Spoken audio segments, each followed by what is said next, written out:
In this video, I'm going to talk about 3 things that are different for making a multiplayer game versus making a single player game. I'm going to use New World to demonstrate these 3 things.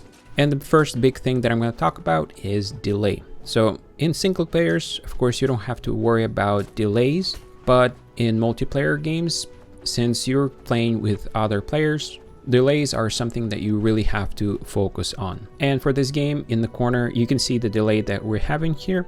So there is the input latency, which is currently 40 milliseconds, and then time since last respawn. The reason why a delay is a big factor for a multiplayer game is because there is a lot of communication that goes on between the client and the server. So when the client is rendering what other player is doing, it has to go through the server. For example, if I click to go forward, that forward command needs to go to the server, and the server needs to send that command to the other players in the game so that they can see me moving as well. And that delay can become pretty big if you are not paying attention to it, which will make a very laggy game, and the experience of the game is not going to be that fun. Some features are going to be really hard to implement that you could have implemented in a single player, but you'll have to test and make sure that each feature of your game is able to work with the delay that you have. So that delay is not just only for moving around and combat. You have that delay also for interacting with resources. So if 2 clients are trying to chop that tree, you have a delay between clients when you know the tree is being chopped by someone else instead of you. And you have to figure out a way to make sure that it's fair, and only the first person that starts collecting the tree gets that tree. And same thing with all other resources. Of course, there's lots more interaction and commands when you're in combat. The more clients that you have in the combat, the more information that needs to be sent to each player. And that load can actually grow and make the game laggy. Even though when you were playing with 2 people, it was fine. But once you add 10 or 50 people, if it's not really optimized, you can start getting a lag. So delay is a very big topic for multiplayer games. And that is something that you didn't have to worry in single players. Now, the second topic that I want to talk about is data. So in single player game, you want your data to be safely stored on the computer, and you don't worry as much in a single player about modifying that data. If they do modify it, they basically cheating themselves. No one else gets hurt from that. But in multiplayer game, that's not the case. The data is very important, and if someone starts cheating, then other players in the game get affected by it, which can actually kill the game. And because of that, you have to think about what you need to do with the data and how to handle it. The simple answer for that is all the data and all of the logic needs to be happening on the server side or validated by the server, so that client is not actually the authority to determine what's going on in the game. So that is mainly for preventing from cheating, but also you do need to have the data centralized so that at any point, if you reinstall the game, you log in back to your account, all that data is actually stored on the server, and you just get that information and continue playing where you left off. Now, the amount of data in this game that we have is quite a bit. So if I go to my inventory, you can see all of these items that I have here, and it is barely full. But then I have storages in the town, and then also you need to store all this information about like gear score and what's the trait skills of this character, and all of that is actually stored on the server.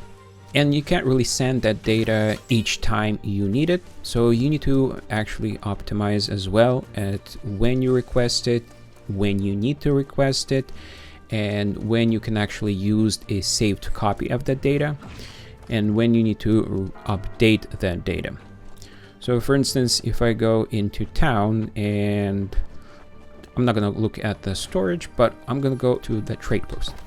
So in the trade post, this is, I think, the most heaviest data usage in the game, because you are pulling all of the listings from the entire game, and you can search here to simplify. You can see that there's over 500 of pages of items that you can purchase, and you can actually search for them.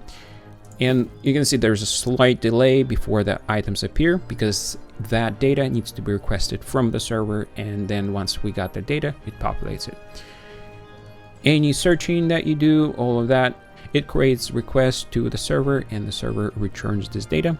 We display it on the client, and with this, if you don't do it correctly, you might be slowing down the whole server when a lot of people are in the trade post. Again, another thing that you'll have to think about is your data, how you use it, and how all of it works. You might test it on your local machine with a couple of players, and it's going to work fine, but once you launch it and you get 1,000 players, then things might start looking pretty bad, and because of that, you can get a bad reputation for the game. The last topic that I'm going to mention in this video is actually content. Content is very important for a multiplayer game because the game is going to be able to stay alive only if you're adding content to your game. So for instance, in a New World, you can see that it's Christmas right now, so they added a winter theme for a month. So you have presents and all of this stuff that you can do here. And that creates interest and it brings players back to enjoy that new content and keeps the game alive. For a single player game, you don't have to worry about the content as much because you've created a game, you published it, people purchased it, they played it, and they're fine. Someone else purchased it later, they can play through the game and they won't feel like the game is dead. Now in the multiplayer, if the player count goes down, whoever purchased the game later and the game is not active anymore, they're not going to have as much fun as the initial crowd of people. So that is another big thing that you have to worry about for MMO games. You have to provide new content all the time to keep the game alive, and new content does take a lot of time to create, so you do have to have a budget for that.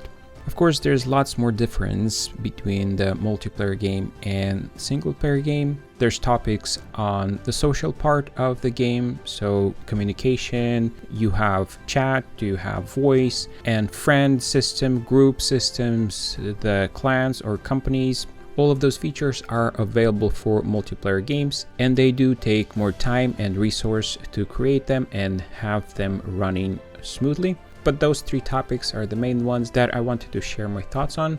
So I hope you found the video useful, and if you're looking to create a multiplayer game, or if you were interested in seeing what is the difference between the type of games, I hope I provided some useful information there.